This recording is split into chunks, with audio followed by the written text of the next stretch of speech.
روزی تولدی تو مبارک شود، بختی تو شادی تو مبارک شود.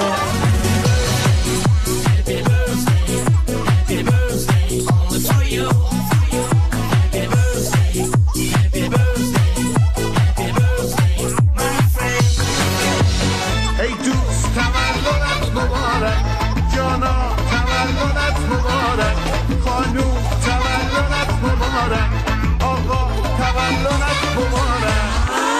مبارک زاد رو زد زنده باشی، چه ماه و اختران تا بنده باشی. С днем рождения!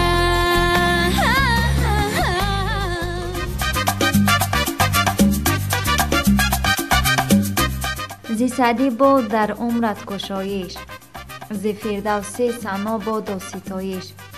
به جشنت حافظ و بدل غزلخوان، تو را سینا زی غم باشد رهایش.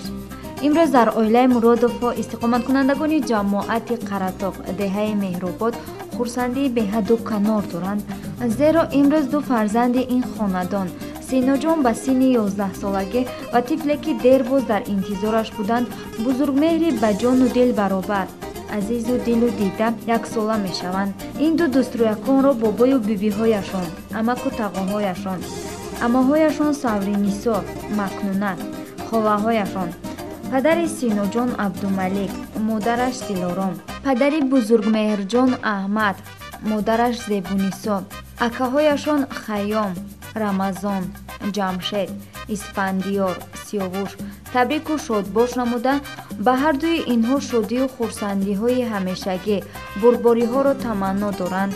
بگذار مثل نامهایشان شخصانی بزرگ شده نامبردار پیوندان خود باشند و چون آفتاب باشند که در این خاندان سالهای طولانی نورافشانی نمایند و از گرمی آنها اهل عائله بهره‌ورد شوند. پسر جانم، تو یکتای زمان شو، دلیر و کاردان و پهلوان شو. تمنا داره من در زادروزت، تو پشتیبانی نیکی در جهان شو. صاحب جشنان عزیز، زادروزتان مبارک باشد.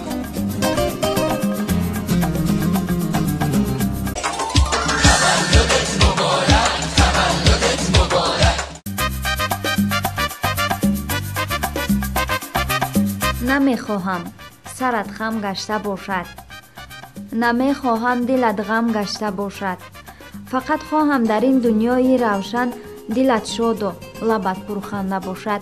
امروز در خاندان دونایف و استقامت کنندگان شهر ترسونزاده جماعت دهوتی 10 سالگی استقلالیت دهه ازبکان تپه یک روز خورسندی است، زیرا دونای و سبرینا خان دوسترویک این خاندان 5 سالگی بهار عمرشان را جشن میگیرند. سبرینا خان را به این روز مبارکشان بیبیهایشان خدیجه، پدرشان علیم جان، مادرشان زبیده، امکایشان عمرعلی، عادل جان، آمون جان، تقایشان فیاض، اماهایشان محبت خان، مملکت خان، ملاحت خان، خاله هایشان توشبیبی، خالیده خان، ینگه هایشان زبینیسا، روحیله، مفتونه خان، برادرانشان امید جان، خورشید جان، بهزاد جان و شیرزاد جان از صمیم قلب مبارکباد نموده و سبرینا خان عمری دراز، رزق فراز را تمنا نموده آرزومندی آنند که بگذار سبرینا خان به آرزوهای نجیب دل خویش برسند و در آینده نامبردار پدر و مادر و پیوندان خویش باشند.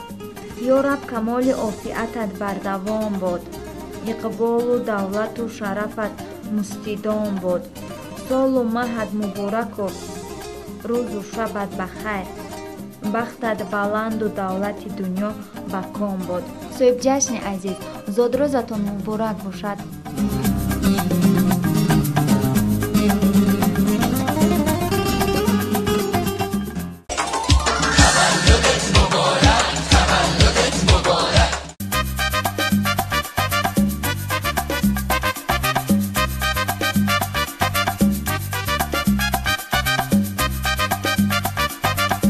الها مثل ماه تابنده باشی، چو غنچه با لب پرخنده باشی. همیشه ما دعاگوی تو باشیم که در عالم کسی ارزنده باشی. در این شام پر از نشاط ساکن شهر ترسونزاده بکمرادов عزیزجان جشن تولد دارند. عزیزجان امروز قدم خود را به سن 7 سالگی میگذارند. ره نیابد هیچ گاه غم به درگاه شما، خنده باشد دائما در راه چون ماه شما. چونین نگاشتن پیوندانشان به عزیزجان. عزیزجان را به این روز پر از نشاطشان بابایشان محکمبای، بیبیشان بیبی رجب، پدرشان سنت الله، مادرشان ملاحت، امکایشان محمود جان، نصرت الله، ینگهایشان گلشنای، برناخان، امهایشان نیلوفر، رعنا، اپاهایشان نظیره، منیژه، برادرشان بابا جان و باقی خویش و پیوندان عزیزجان را تبریک گفته بهر عزیزجان عمری دراز پرنشاط را آرزومند هستند. تمنای آن را میکنند که قلبشان همیشه پر از شادی و فرح و لبانشان پر از تبسم باشند. کند خورشید بختت نورفشانی، مقامی دلگیر است در زندگانی. چو دوستانت بگفت با مهربانی، امیدم هستی خوشبخت بمانی. صاحب جشن عزیز، زادروزتان مبارک باشد.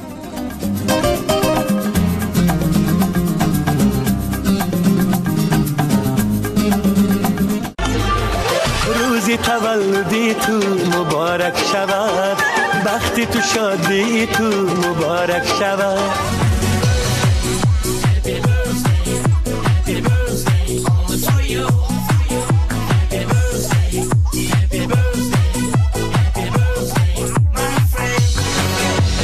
ای دوست تولدت مبارک، جانا تولدت مبارک، خانوم تولدت مبارک، آقا تولدت مبارک.